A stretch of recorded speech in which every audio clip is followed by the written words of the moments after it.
ओम श्री गुरुभ्यो नमः। कृतज्ञता की भावना। कृतज्ञता मनुष्य का सबसे बड़ा आध्यात्मिक गुण है, जो दूसरों के लिए किए, दूसरों के द्वारा किए उपकारों का स्मरण रखता है, उस सहायता के लिए सद्भावना रखता है और यथासंभव बदला चुकाने का प्रयत्न करता है। उसे आध्यात्मिक व्यक्ति कहना चाहिए। आध्यात्मिकता में प्रेम भावना की तरह कृतज्ञता भी उसका दूसरा प्रतीक है।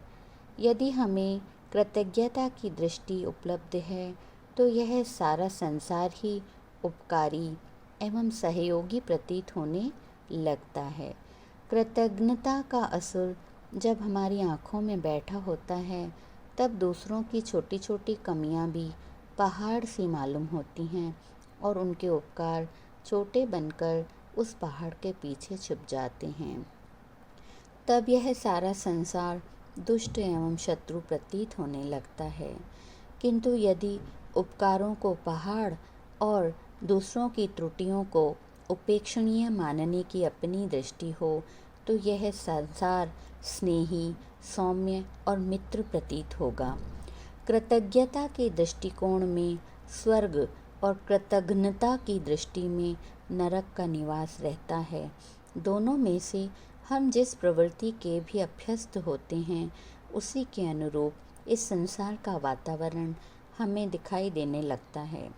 हमारे चारों ओर सुखद वातावरण बना रहे, इसके लिए कृतज्ञता की भावनाएं हमें अपने स्वभाव में समाविष्ट करनी चाहिए। उपासना के द्वारा हम इस सद प्रवृत्ति का भी सहज अभ्यास कर लेते हैं। ईश्वर के द्वारा हमारे ऊपर जो जो उपकार हैं, उनका स्मरण करने का स्तुति गान उपासक के मन में परम प्रभु के प्रति कृतज्ञता का भाव भर देता है। यूँ भी सामान्यतः सभ्य समाजों का यह उचित शिष्टाचार है कि उपकार करने वाले को धन्यवाद दिया जाए। पाश्चात्य देशों में भी छोटे छोटे सहयोगों के लिए घर में, कुटुंब में भी परस्पर धन्यवाद कहने का शिष्टाचार बरतते हैं। जिस ईश्वर के हमारे ऊपर अनंत उपकार हैं, उसके लिए 1000 बार भी यदि प्रतिदिन सराहा जाए तो कम है। नाम जप या ईश्वर स्मरण का एक बड़ा प्रयोजन हमारी कृतज्ञता वृत्ति का विकास करना भी है। यह मनोवृत्ति संसार में जितनी अधिक बढ़ेगी, उतनी ही सद्भाव और सहयोग बढ़ेगा। परस्पर एक दूसरे का सम्मान करेंगे और सुखी रहेंगे।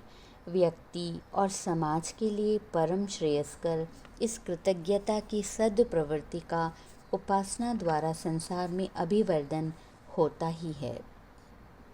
ओम श्री गुरुभ्यो नमः।